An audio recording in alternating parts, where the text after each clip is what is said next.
Bonjour et bienvenue à votre émission d'actualité Qu'en pensez-vous? Une émission où on analyse l'actualité régionale, nationale et internationale. Et bien sûr, comme le titre de l'émission le dit si bien, Qu'en pensez-vous? On va dire ce qu'on en pense, on va l'analyser, on va la commenter. On n'a pas nécessairement raison, mais on va amener des questionnements, des réflexions, des points de vue. Hein? Joanie! Bonjour, Joanie Guédon qui est là cette semaine pour analyser tout ça avec moi. Donc, on va réfléchir à l'actualité ensemble. OK, quand même très occupé cette semaine. Beaucoup de choses. Ben, en fait, pas tant de sujets, mais des sujets dont j'ai l'impression qu'on va parler beaucoup. Donc, Qui nous touchent. Qui nous touchent. Lorsqu'on a préparé les sujets aujourd'hui, il y en a plusieurs au début. Quand tu es arrivé au bureau, on a fait pas grand-chose et on a juste ouvert nos médias locaux et on a fait ce sujet-là peut prendre la moitié de l'émission. Il y en a beaucoup à parler aujourd'hui. Oui, clairement. Mais avant ça, on aimerait rendre hommage, parler du décès du notaire Georges Villeneuve, qui a été quand même député fédéral dans les années 50, maire de Dolbeau-Mistassini dans les années 60, un précurseur, un bâtisseur. On parle de lui dans les fondateurs du Festival du Bleuet. Il a développé la ville. C'est un gars qui était très actif au niveau de sa communauté. Encore, il y a moins d'une dizaine d'années, nous, on le rencontrait avec le projet de la route des Mille et une histoires pour ramasser, en fait, la tradition orale. Il y avait beaucoup de choses à raconter. Qui a permis à des gens aussi de sortir du chômage avec l'installation du muret près de la chute des Pères, du boulevard panoramique. C'est un homme très investi. Je ne suis pas de la région. Puis, lorsque j'ai lu l'article Hommage qui a été écrit par la ville de Dolbeau-Mistassini, j'ai fait « Wow, c'est un homme qui s'est vraiment investi pour sa communauté à différents paliers. » C'est ça qui est encore plus intéressant, autant dans le bénévolat que dans le domaine politique municipal de la politique fédérale. C'est impressionnant comme parcours. Oui, vraiment. Et je peux vous dire que moi, je suis né ici et quand on dit le notaire Villeneuve, tout le monde sait c'est qui. Je veux dire, c'est un monsieur qui était hyper important, décédé à 97 ans. On aimerait souhaiter nos sympathies à la famille et puis un moment aussi là pour réfléchir à ces gens-là qui sont investis, qui ont développé notre milieu, qui sont des bâtisseurs. Je pense qu'il faut lui rendre hommage et c'est ce qu'on fait à notre manière ce matin. Oui. Et voilà, ceci étant dit, on va s'en aller à la semaine de la persévérance scolaire. C'est cette semaine, ça? Oui, c'est lors de la diffusion de l'émission, ça va être la fin de la semaine de la persévérance scolaire avec son fabuleux porte-parole qui a été très bien sélectionné, qui est Monsieur Laurent Duvernay-Tardif, qui est un des gagnants du Super Bowl, qui est quand même un surhomme selon moi. Quand même, il est médecin et joueur de football. Ça t'arrive dans la vie, mais des fois, tu vois des gens que tu fais... ils ont tout dans la vie, on cherche des défauts, on n'est pas capable d'en trouver. Là. Ils ont tout dans la vie, il est sympathique, il est fort, il est brillant. On sait pas qu'est-ce qu'il a sacrifié dans sa vie. Oui, c'est vrai. T'as parfaitement raison. On sait pas ce qu'il a sacrifié dans sa vie pour atteindre ses rêves, mais ce qu'on peut dire, c'est qu'il les a atteints, puis que c'est un exemple. Et je trouve que c'est un bel exemple de persévérance scolaire parce que, à ce que j'ai compris de son parcours, ce qui l'a amené à continuer ses études, c'est vraiment son désir du sport, c'est le fait que les deux se balançaient ensemble. Puis qu'il a été encouragé par sa famille, puis par les membres, puis par le réseau scolaire à continuer. Je ne sais pas si c'était un grand décrocheur, mais le fait de marier ça avec une passion, bien, ça l'a vraiment porté à réussir 2 carrières quand même très intéressantes parce qu'il commence sa carrière d'urgentologue. Ouais. C'est très intéressant. Puis la persévérance scolaire, tout de même, c'est un problème majeur au Québec qui est en train de se résorber, mais très lentement, dans un système qui est malade présentement. On va en parler un peu plus tard dans l'émission. Mais toutes les actions qui sont faites dans nos communautés, que ce soit par la commission scolaire, mais aussi, par exemple, des œuvres comme le Lion... Du centre de service. Oui, le centre de service, oui, nous en parlerons tout à l'heure. Que ce soit par le nouveau centre de service ou par des fondations ou des organismes communautaires, ou même j'ai vu à travers le Québec des demi-marathons ou des marathons qui finançaient des activités pour la persévérance scolaire. Le Québec tient à ces jeunes, mais tient à ces jeunes qui réussissent. Et qui les poussent à réussir selon leur intérêt. Mon conjoint est un ancien décrocheur.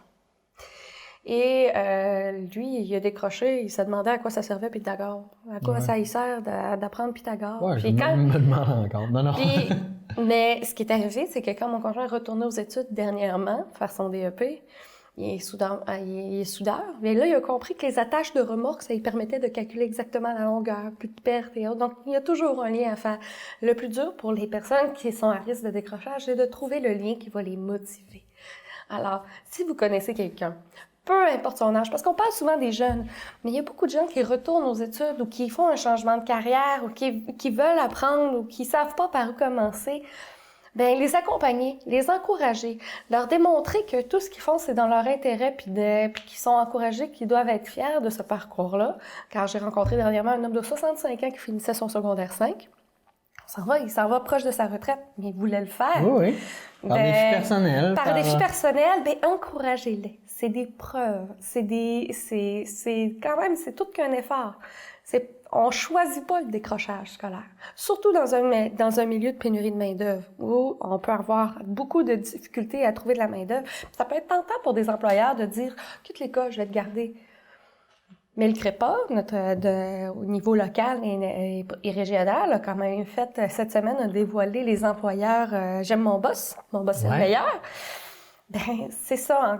Peu importe les acteurs autour des décrocheurs potentiels ou des étudiants, peuvent aider. Ils peuvent accommoder afin qu'on ait une jeunesse intéressée, curieuse. Parce que c'est ça aussi, là.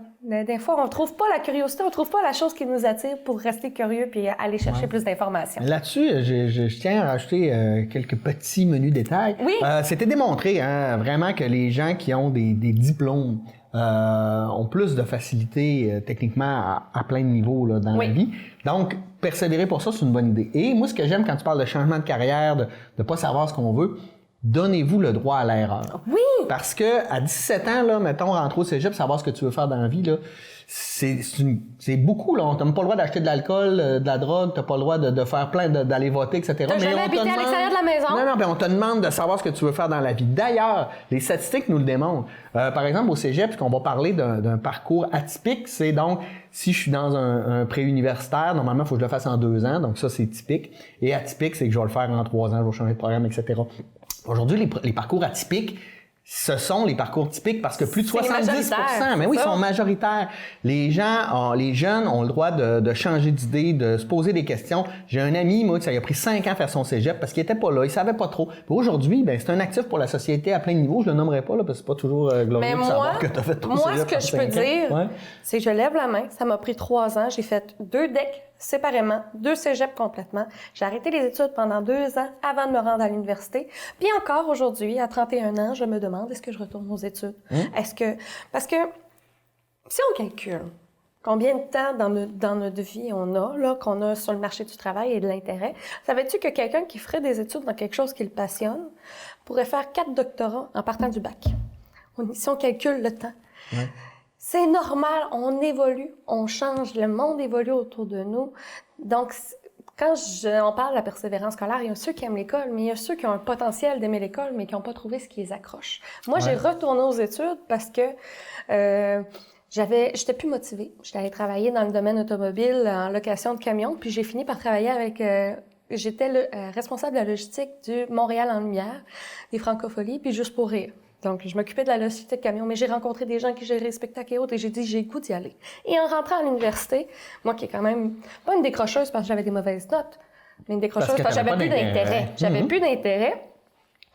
Ben, quand c'est rendu que tu te lèves le matin puis tu dis, je file pas, me semble que j'ai le goût d'aller à mon cours, me semble que j'ai le goût d'apprendre plus dans quelque chose qui m'intéresse. Quand je rencontre des décrocheurs de mon entourage, je leur dis, c'est un bout de plate à passer. Mais quand tu vas trouver ce que t'aimes, tu vas avoir hâte d'aller à l'école, je te le promets. Et c'est dur, ça prend du temps. Mais quand on arrive là, on est tellement content que tous les universitaires qui ont travaillé, sûrement des techniciens, toutes personnes qui ont réussi à trouver leur branche à l'école, là, on s'ennuie des bancs d'école. Et je vous jure, on s'ennuie d'apprendre, on s'ennuie d'être curieux, on s'ennuie d'aller chercher cette information-là. Ouais. C'est dur de se rendre là. Mais une fois qu'on est rendu là, il y a aussi on adore ça. Quelque chose, j'ai l'impression, puis je sais pas si c'est générationnel ou c'est... Mais je parle pas de générationnel par mettre les générations, là, mais de dire, dans l'époque d'aujourd'hui, on dirait que tout va vite et tout faut qu'il soit facile. Mais la réalité, c'est la loi de l'effort. Plus tu vas faire des efforts, plus la réussite est dans la persévérance scolaire. Il y a ça aussi, apprendre à faire des efforts pour voir les résultats que ça va te donner. Mais avant même l'effort, il y a la curiosité. Parce que, oui, il y a l'effort de chercher l'information, puis avec Wikipédia, mais si l'effort est trop facile, t'es plus curieux, tu dis « Ah, je vais trouver l'information ». Mais c'est pour ça que la curiosité doit être apportée. Puis quand on dit la curiosité, c'est par exemple un enfant qui dit « C'est quoi une étoile ?» Au lieu de dire « Ben, c'est une boule ». Je sais pas, allons à la bibliothèque. Ouais. Je sais pas, allons regarder sur Internet. Cherche, qu'est-ce que tu... Trouver les mots, aller chercher la curiosité, la créativité, parce que la curiosité, c'est de la créativité. Comment je vais trouver mon information? C'est très important. Puis on parle souvent des jeunes, mais je tiens à le dire, à tout âge, d'entretenir cette curiosité-là. Ça nous permet de donner des opinions à une émission de télé locale. Non, mais c'est vrai, ça, t'es parti d'une décrocheuse, puis maintenant t'es une vedette de la télé. Oh, vedette! Vedette! Non, mais ce que je veux dire, c'est des fois quand on a des rêves, puis qu'on est prêt à mettre de l'énergie, du temps, et puis quelque chose nous anime, faire de l'effort. Tu sais, moi, je dis souvent, mon travail, moi, c'est que du plaisir. Je travaille pas, j'ai du plaisir à le faire, donc je suis jamais en train de me dire... j'ai jamais le même sentiment que quand je passe la balayeuse. C'est quand que la paye arrive. Non, c'est ça. Puis je connais des gens, des fois, qui sont malheureux dans leur travail, mais c'est normal. Quand tu passes 40 heures semaine dans un travail que t'aimes pas, c'est sûr que tu dois compter les dodos avant la retraite. Mais je pense que c'est pas ça qu'il faut encourager. C'est pas nécessairement juste d'avoir une job, mais de s'accomplir à travers son processus d'apprentissage et de travail. C'est l'épanouissement personnel. Il y en a qui peuvent s'épanouir dans leur travail, ce qu'on souhaite tous. Mais j'ai vu aussi des gens qui s'épanouissaient pas dans leur milieu de travail parce qu'ils n'aimaient pas ça, les bancs d'école. Ils sont allés chercher ce qui s'intéressait, mais ils sont allés s'épanouir ailleurs. Puis c'est tout à fait correct. Il y a une citation d'un livre, un petit livre là, psy facile, de psychopop que j'ai beaucoup aimé, qui c'est deux personnages qui se parlent, puis il y en a un qui dit si tu fais quelque chose que t'aimes pas, puis qui gagne de l'argent, si tu fais quelque chose que t'aimes puis qui gagne de l'argent, tant mieux. Mais si tu fais quelque chose que t'aimes, mais que tu gagnes pas d'argent, oh non, tu vas devoir faire ce que t'aimes plus longtemps. Ah ouais. C'est... C'est longtemps si tu fais quelque chose que t'aimes pas, même si ça rapporte de l'argent. Non, puis c'est ça, puis des fois, il faut réfléchir à ça. Moi, dernière petite anecdote dans ce sujet, là, mais j'ai un ami qui, moi, avait une job qu'il adorait. Mais il était très bon parce qu'il adorait son travail. Et à un moment donné, une autre entreprise est venue le recruter et il a offert 3 fois le salaire qu'il faisait. Et il a fait, 3 fois, oui, OK, j'y vais. Et il dit que c'est la pire décision de sa vie parce que dans son nouveau travail, oui, il fait de l'argent, mais il aime pas son travail. Fait que ça, c'est des choix qu'on a chacun à faire. Mais il y a une qualité d'employeur aussi. Oui. Tu sais, un des avantages, je vais mettre le chapeau Ose le pays des Bleuets, un des avantages qu'on a dans la région ici, c'est nos travails nous demandent d'être versatiles. On n'est pas obligé, on n'est pas des ultra spécifiques, des ultra spécialisés. On est obligé de faire plein de choses. On est obligé de s'adapter, de connaître un petit peu plus dans tous les dossiers. Puis quand je dis connaître un petit peu plus, on parle pas de diplôme. Je connais bien trop de gens qui ont plein de diplômes puis qui sont pas intelligents. Moi? Oh, non, je dirais pas ça. Non, c'est au contraire, on peut avoir plein de connaissances, mais on n'a pas l'intelligence pour les utiliser. Mais ici, il faut de l'intelligence. Il faut savoir comment jouer, comment s'adapter, comment... Donc, quand je dis curiosité, ça a tout un lien avec ça, avec la créativité. Donc, vous avez un jeune près de vous, un jeune, un moins jeune, une personne qui dit « J'ai plus la motivation ».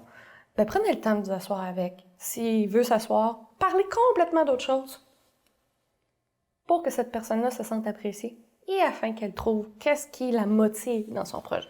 Parfait. On arrête là-dessus. Oui. Tu voulais parler du déneigement d'Album-Mistassini? Oui. Au moment où on enregistre l'émission, on est mercredi matin. Chers déneigeurs de Dolbeau-Mistassini, vous allez être surpris, mais vous faites une belle job. Hein, faut le dire. Vous faites une bonne job. On a quand même eu une belle grosse poudreuse. C'est arrivé en plein milieu de la nuit. Mais autant les travailleurs autonomes qui font les cours que la rue, j'ai rien à dire dans cette petite tempête. Moi, ça a été ultra sécuritaire, bien déneigé. On voit que vous faites un beau travail, vous faites bien un travail. J'ai vu, moi, dans d'autres villes, des conducteurs d'équipements de déneigement qui étaient dangereux. Non, au contraire, je me suis jamais sentie en danger à côté de vos équipements. Ça a toujours été une belle job. Donc, je tenais à vous féliciter. Les gens qui travaillent à travers la MRC Marie-Chapdelaine, parce que je sais qu'il y a des commentaires pour les gens de Gérardville, d'Alpanel, dans d'autres places.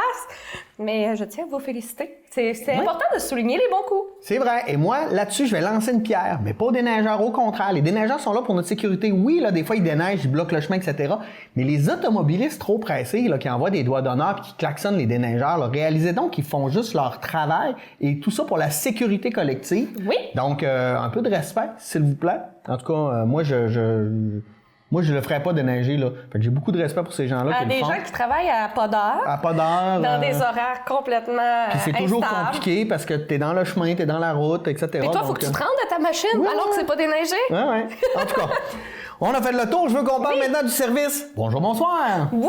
C'est quoi ça? Ce petit service-là, ça, je l'avais vu à l'extérieur de la région, puis je suis contente que cette initiative-là soit questionnée. Dans le fond, qu'on pense à l'installer ici. Vous savez, c'est une statistique qui est sortie. Une grande majorité des personnes aînées de notre territoire, la MRC Marie-Chapdelaine ou encore l'ensemble du Lac-Saint-Jean, les personnes aînées vivent de l'isolement à la maison. Très peu sont en résidence, mais ils restent à leur maison, ils peuvent vivre de l'isolement, sortent pas souvent à cause de leurs problèmes de santé, n'ont pas de famille ou autre, ou n'ont pas d'intérêt. Les enfants ou sont partis à l'extérieur. Ou n'ont juste pas d'intérêt à sortir de la maison, ce qui est tout à fait normal aussi, je peux les comprendre, je suis genre casanière aussi. Mais le bonjour, bonsoir, c'est un fonctionnement où on appelle la personne le matin. Bonjour, vous allez bien? Et la personne peut jaser, autant que juste, oui, bonjour, merci, je vais passer une bonne journée. Ouais. Mais ça permet d'avoir une interaction, mais aussi de détecter si une personne est en détresse. Elle vit de la solitude. Mais pas seulement la détresse psychologique, parce que le bonjour, bonsoir, c'est juste une occasion de parler, mais c'est aussi si la personne, elle t'a répondu le matin, puis elle t'a pas dit « Ah, je m'en vais dans ma journée », puis elle répond pas le soir. Ouais. Ben, t'es capable d'envoyer la police pour s'assurer que la personne est en santé puis que tout est correct. Tout est beau, hein. Parce que c'est quand même des personnes aînées qui, les chutes peuvent être très dangereuses. Tout autre. Donc, c'est un super de beau projet. Bien sûr, c'est le centre d'action bénévole. Ça veut dire qu'il faut des bénévoles. Oui.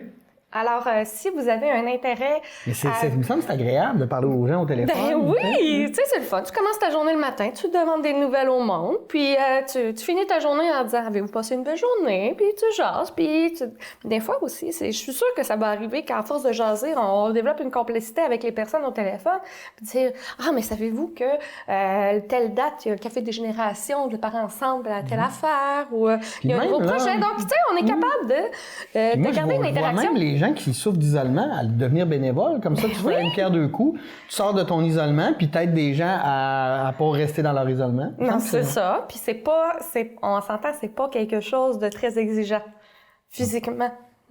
Ça peut être exigeant mentalement, mais à ce moment-là, on repère les personnes, puis on adapte le bénévole qui est en lien avec ça. On va envoyer ça aux bonnes ressources aussi. Aux bonnes ressources, on n'a pas tous les outils pour régler tous les problèmes. C'est ça. Puis je sais qu'il y a un projet, mais plutôt c'est une réflexion qui a été faite auprès de la MRC pour les personnes aînées vivant de l'isolement. Il y a un groupe de personnes dans nos communautés qui font le tour des maisons au moins une fois par année. Qui, selon toi? Qui viennent dans toutes les maisons, sont obligés, ils rentrent dans les maisons à chaque année, une fois par année. Monsieur le curé pour la dîme? Non. Les préventionnistes incendies. Oui, c'est vrai. Les préventionnistes incendies. Mais est-ce que c'est à toutes les années? C'est pas aux 2 ans? Bon, en tout cas, peu importe. Là, mais de toute façon, dépend de la situation. Ouais. Mais je pense que ça peut être une belle idée de demander aux préventionnistes de cibler les personnes qui sont à risque d'isolement. Ils rentrent dans la maison. Oui.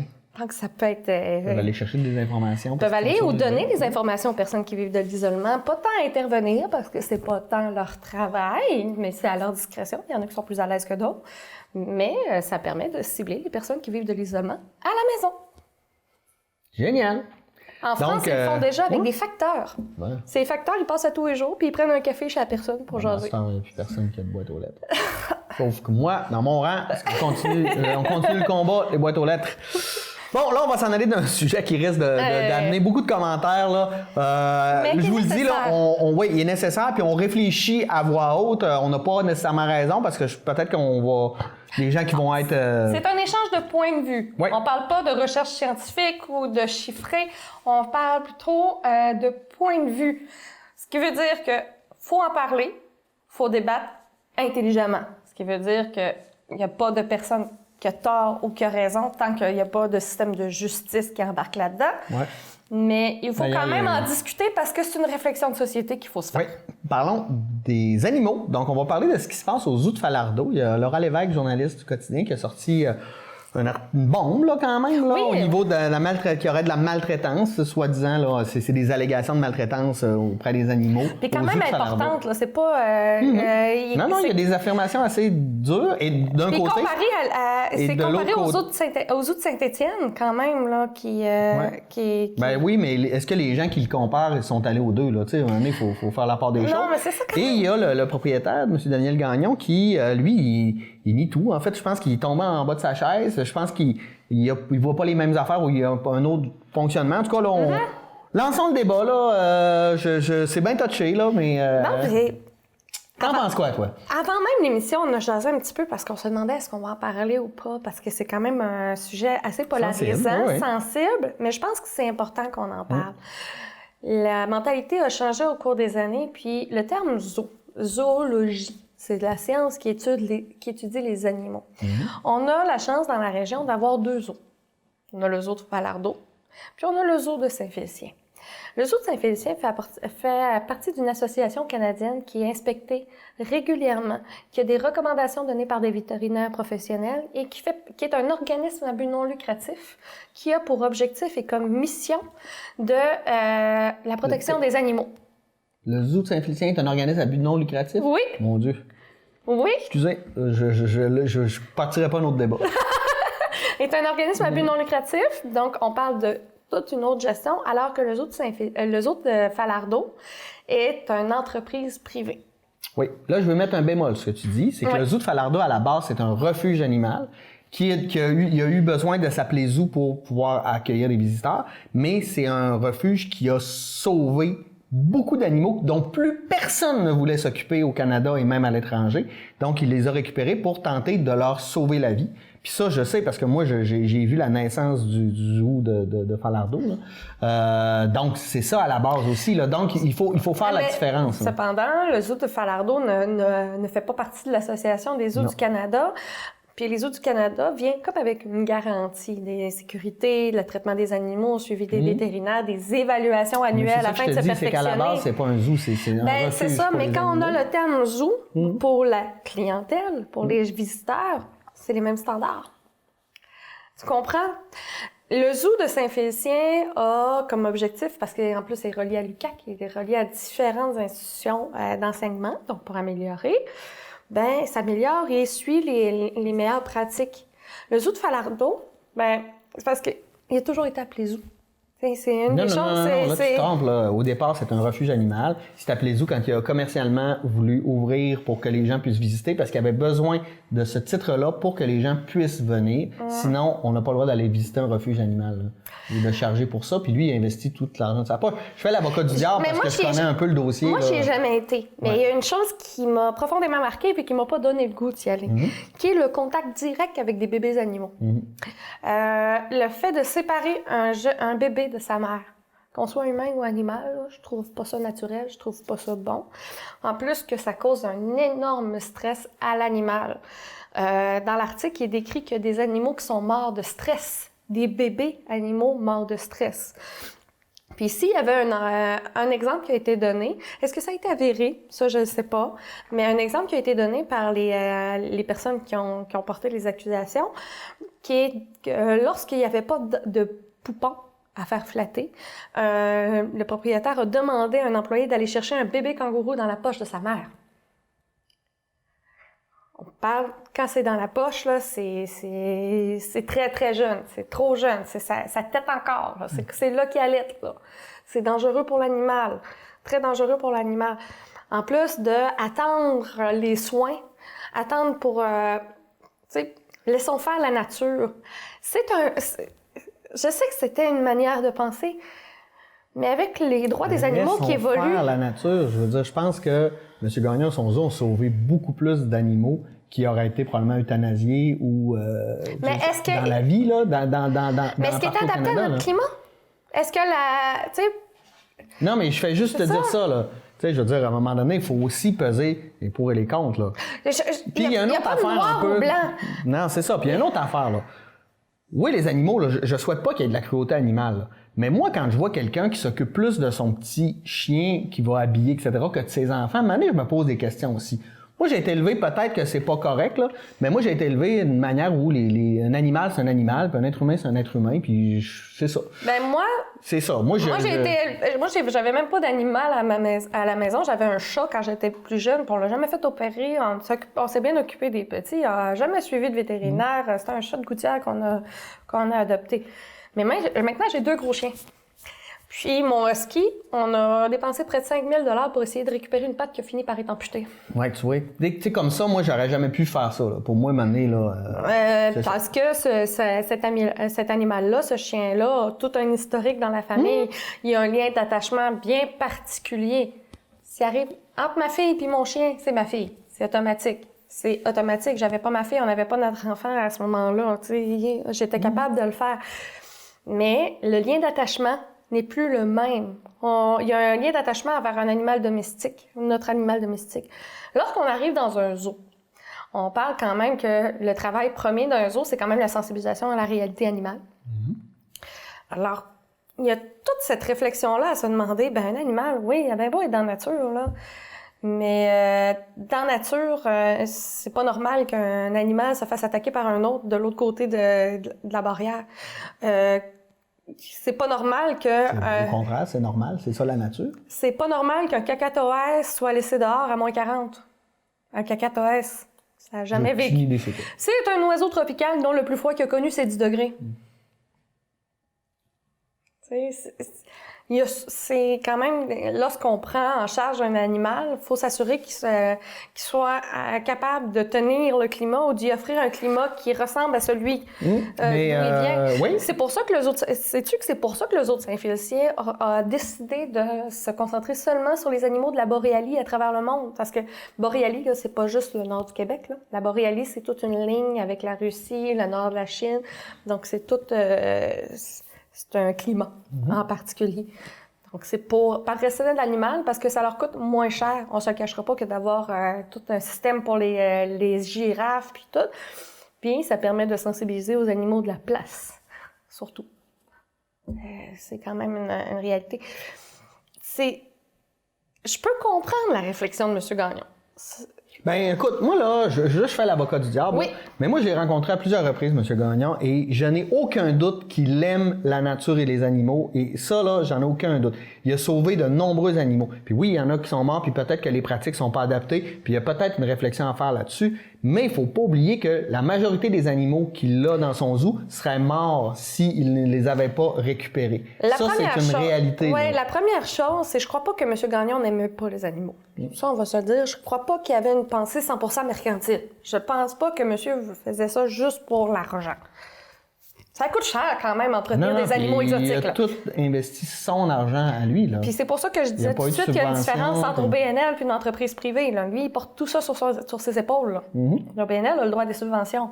Pas l'entreprise privée. Oui, c'est vrai que le BNL a eu a le droit des subventions, a le droit des fonds de recherche, a le droit de ramasser des dons. Il y a plein de choses. On a le droit de charger 100$ pour faire rentrer quelqu'un. C'est beau, c'est dit. Je ne connais pas le dossier, je ne commenterai pas. Mais il y a quand même, je crois, c'est ça que je disais, il y a pas de, c'est pas la même réalité. Là, on parle d'argent personnel qui s'investissent. Cependant, quand j'ai lu l'article, je ne connais pas M. Gagnon, mais je me demande où était la réflexion dans les dernières années sur le bien-être animal. Parce que il y a aussi mourir dans la dignité.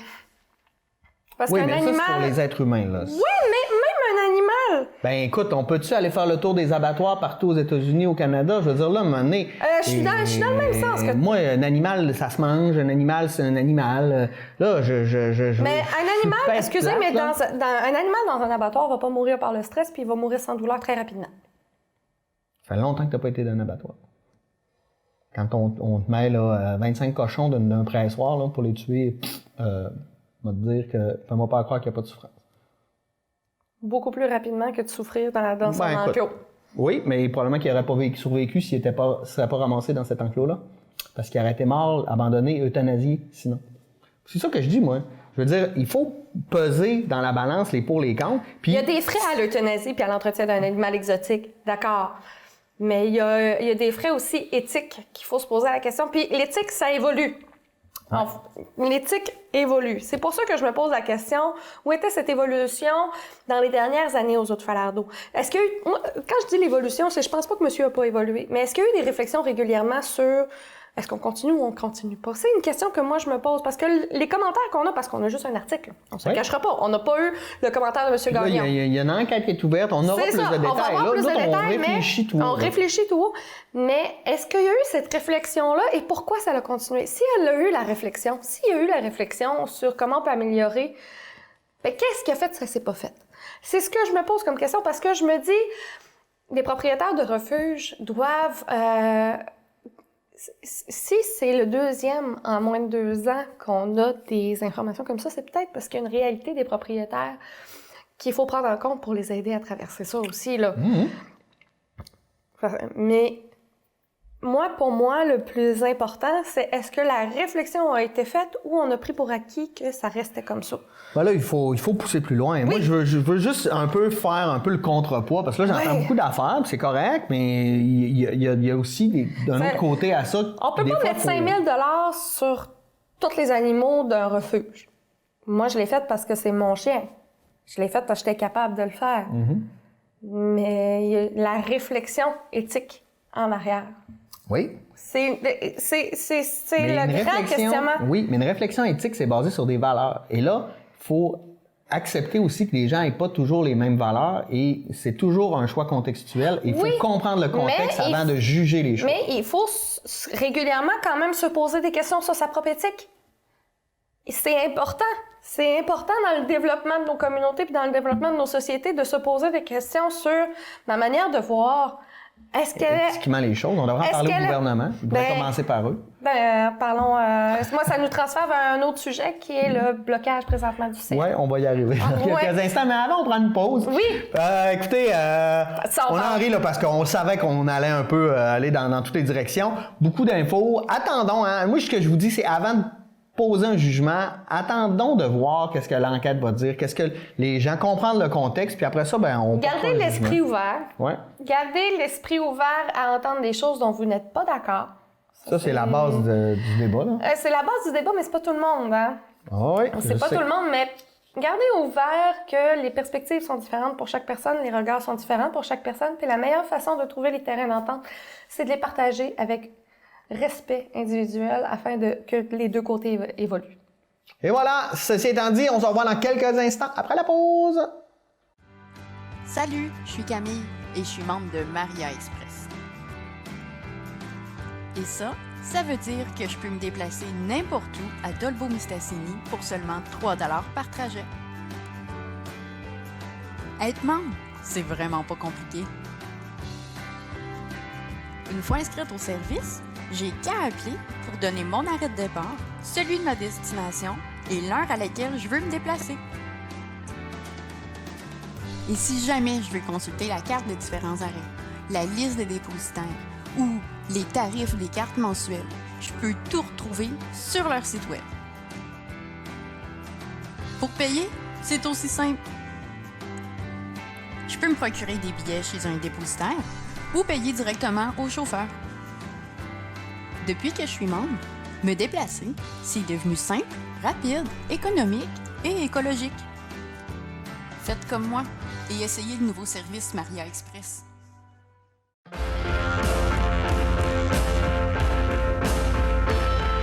Moi, j'ai quitté la région pour mes études. Je suis allée étudier à Trois-Rivières, puis en fait, c'est là que j'ai connu mon amie Evelyne. Je l'ai tout de suite remarqué, la fille du Lac-Saint-Jean, avec plein de gens autour d'elle.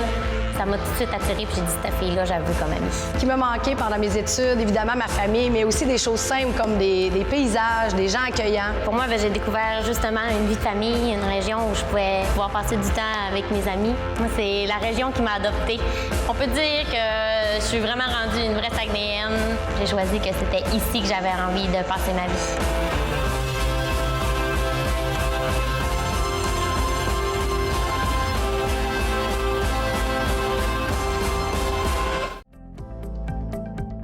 Les télévisions communautaires autonomes du Québec, ce sont les télévisions les plus importantes parce qu'elles sont proches de la communauté.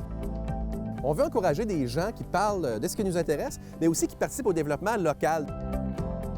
Mais c'est fini le temps là, où on allait lire une affaire qui a été écrite avant hier au bout du monde. Non! Tu veux savoir ce qui se passe chez vous? Bien, ma télé préférée, c'est la télé autonome communautaire. C'est ici que ça se passe.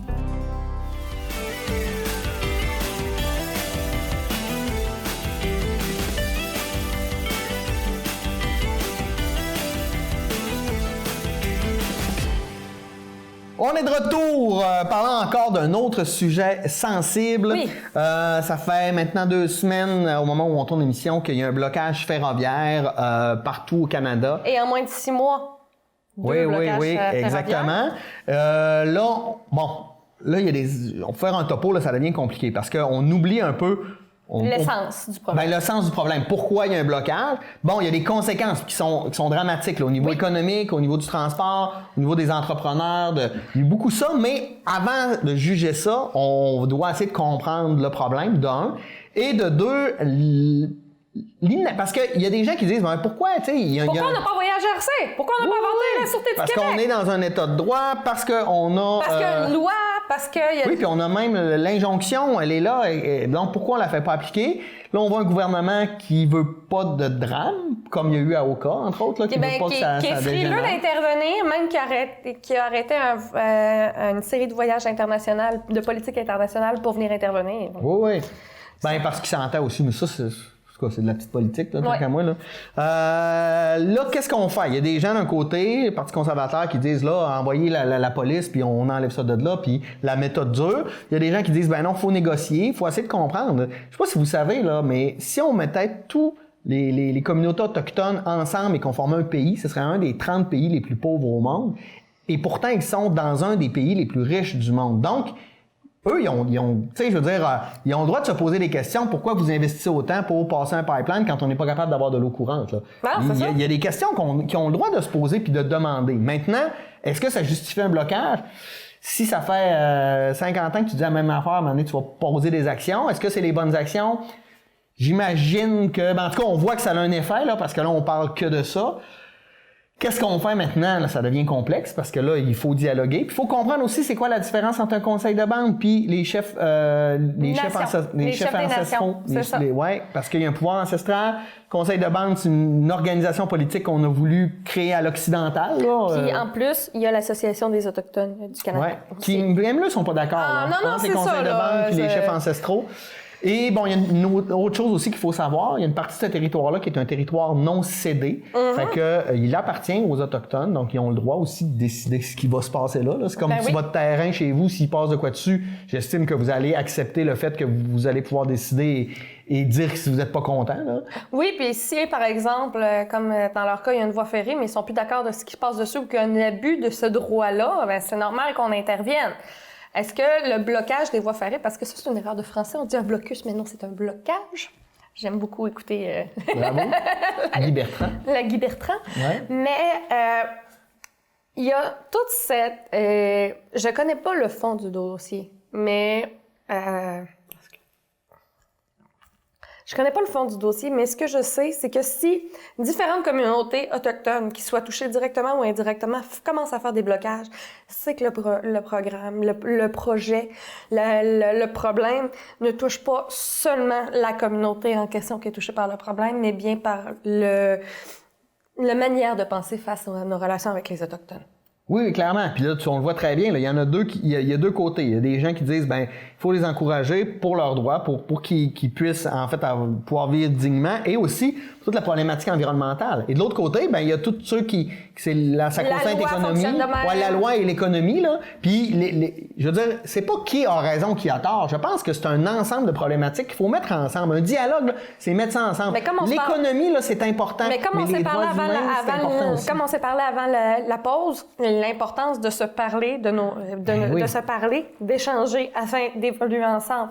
Moi, ce que j'entends, parce que ce que je vois surtout dans les propos extrémistes, c'est que j'ai tort j'ai raison, ils ont tort. Ouais. Il n'y a pas de nuance, il n'y a pas de zone grise. Et ça, il y a je pense pas que c'est de... une erreur. C'est une erreur majeure, flagrante. J'espère que c'est pas le cas, mais que c'est nos médias qui nous expriment ça. Ben, ça peut Non, mais arriver c'est aussi, très mais polarisé. c'est On a très vu polarisé. un retour, en fait, du racisme qui se gêne pas envers les Autochtones. Ah non, avec moi, cette il y a des situation. affaires. Je ne suis pas autochtone, je ne suis pas une experte là-dedans. Je côtoie des gens d'origine autochtone, mais c'est eux les mieux placés pour expliquer leur situation. Mais, les Autochtones ne payent pas de taxes. Non. Ils abusent. Non. Renseignez-vous. Renseignez-vous. Prenez le temps, là. En plus, au Lac-Saint-Jean, nous avons la chance d'avoir Mastoyage. Oui. C'est pas loin. Une superbe communauté. Une superbe communauté, bien organisée, accueillante, avec 3 institutions culturelles qui nous permettent d'aller chercher de l'information. Dites-moi pas, je sais tout, si t'as pas visité ou discuté avec une personne autochtone. Compris l'histoire aussi, hein, parce que Ben, juste on n'a comprendre. pas été très, très cool. Là. On n'a pas été très, très cool, puis on n'en parle pas d'eux autres dans nos livres d'histoire ou dans nos cours d'histoire. On ne parle pas de la réalité autochtone. On est arrivé, puis maintenant, il y a toute une histoire là autour. Mais j'aimerais ça que... Quel est le... Je sais pas, est-ce que toi, tu es au courant? Quelle est l'origine du blocage ferroviaire? J'aimerais ça l'apprendre. Ben, en fait, c'est en support aux communautés. Ça se passe à la base en Colombie-Britannique. Et là, on a dit... Bon, premièrement, il faut comprendre. Le conseil de bande a accepté le projet. Mais les chefs ancestraux qui sont... Les leaders sociaux. Oui, et qui sont votés historiquement par les femmes. Tu sais, c'est une autre manière de faire, là.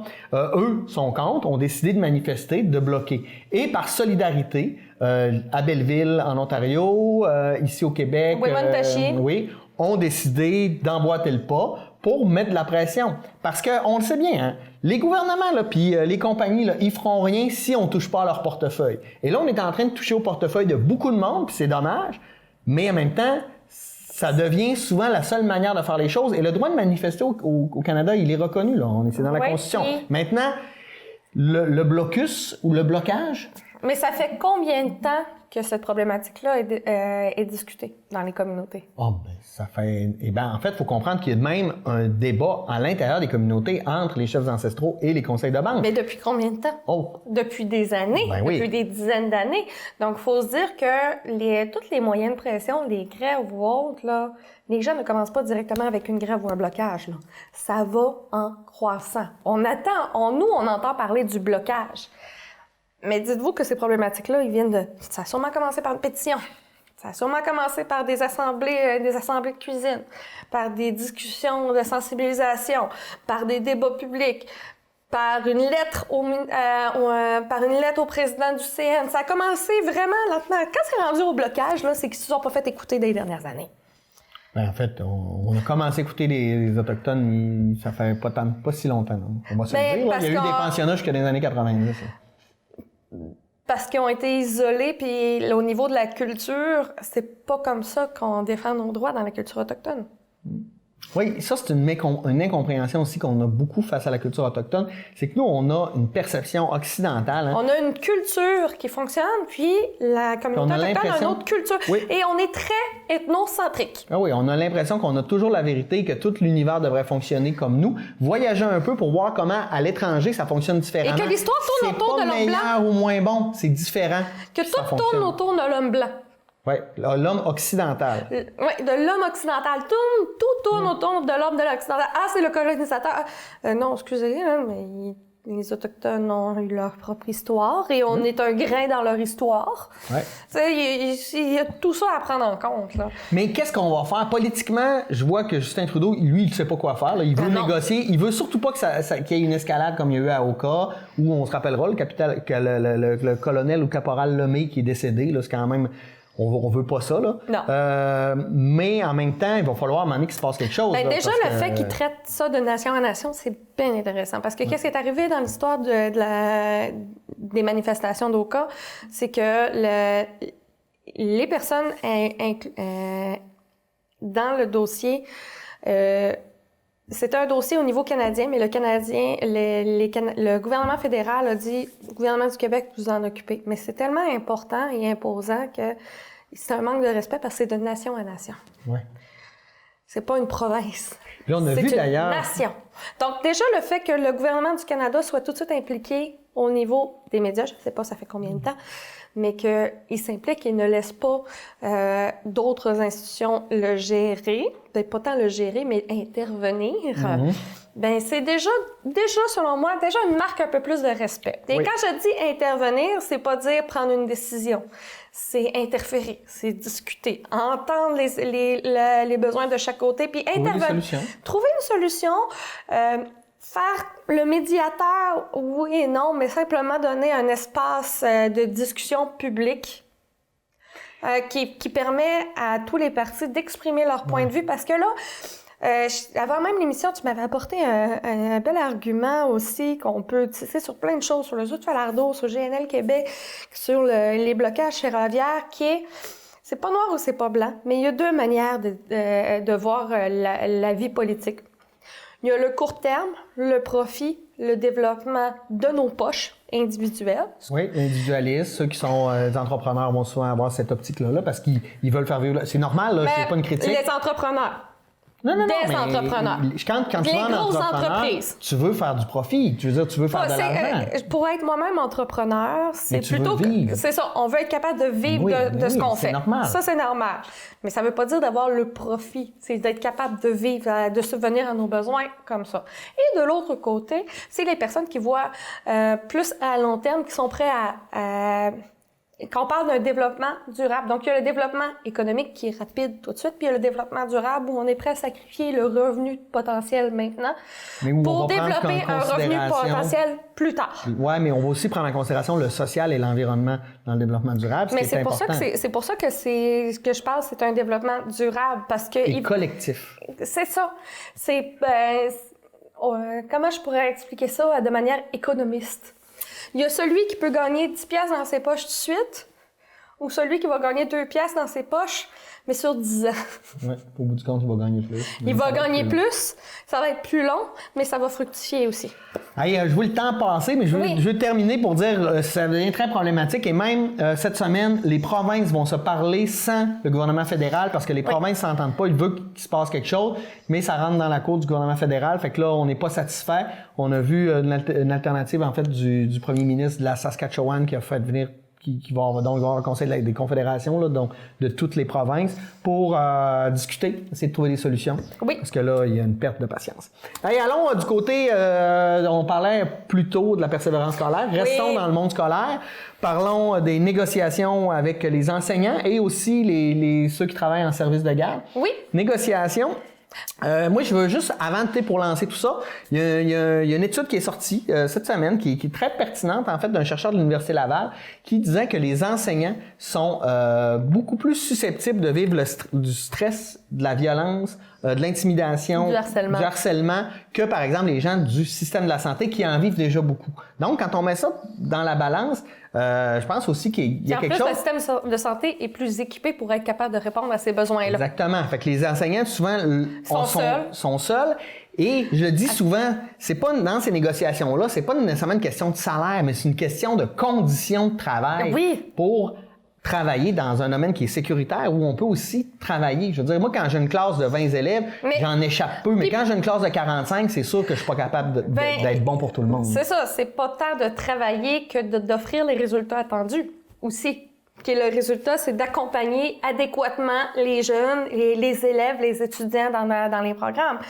Avec le changement de commission scolaire à centre de service, on vient centraliser tous les pouvoirs décisionnels auprès du ministère, auprès du ministre. Donc, tout ce qui est indépendance locale, conditions de travail, choisies par les commissaires, par ils ont perdu cette force-là.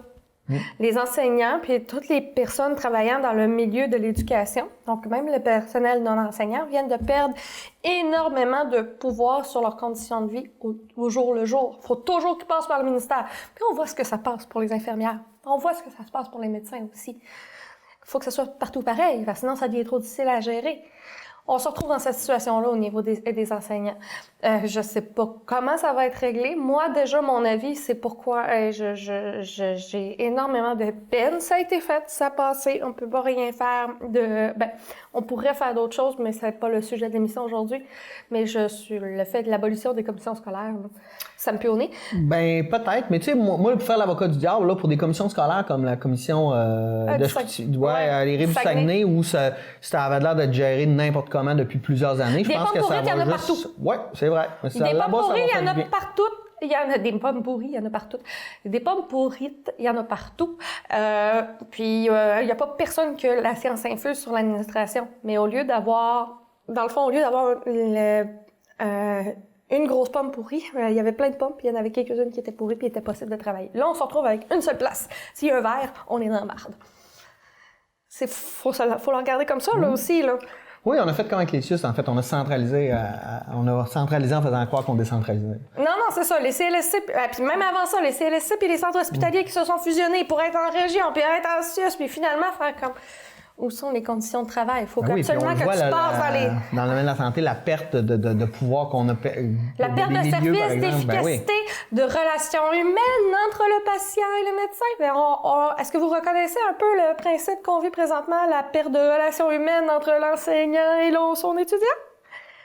On se le cachera pas, là. On s'enligne vers ça, là. Faut faire de quoi? Faut réfléchir à notre système, là. On dit qu'on va manquer d'enfants. Oui, mais ça veut pas dire que les conditions de travail vont changer. Non, on se le cachera pas, là. Ils disent, il y a une diminution démographique, qu'il va y avoir moins d'enfants dans les classes. Ça veut pas dire qu'il va y avoir plus de profs. Non, puis il faut vraiment valoriser le métier d'enseignant et l'éducation. Ce qu'on fait pas, là, on dénigre toujours les enseignants, mais mon Dieu, qu'ils font un travail difficile. Parce qu'on parlait des enfants rois, maintenant c'est les parents rois, là. C'est pas l'enfant qui reçoit une mauvaise note, c'est pas comment on va faire pour améliorer ta note. C'est non, comment ça mon enfant a une mauvaise note? On parle pas de la même chose. Mais je pense qu'il y a beaucoup des acteurs publics qui valorisent déjà le travail. Les différents acteurs publics, je n'ai pas vu personne qui a dit, de mon expérience personnelle, les enseignants font un job de merde. J'ai jamais vu ça. Mais entre les valoriser, puis les soutenir afin qu'ils aillent chercher des meilleures conditions de travail, c'est pas la même chose. C'est le fun, les enseignants, on les aime, puis ils font avancer nos générations, puis ils permettent d'établir la curiosité. C'est souvent le premier vecteur de persévérance scolaire. Il y a plein de choses.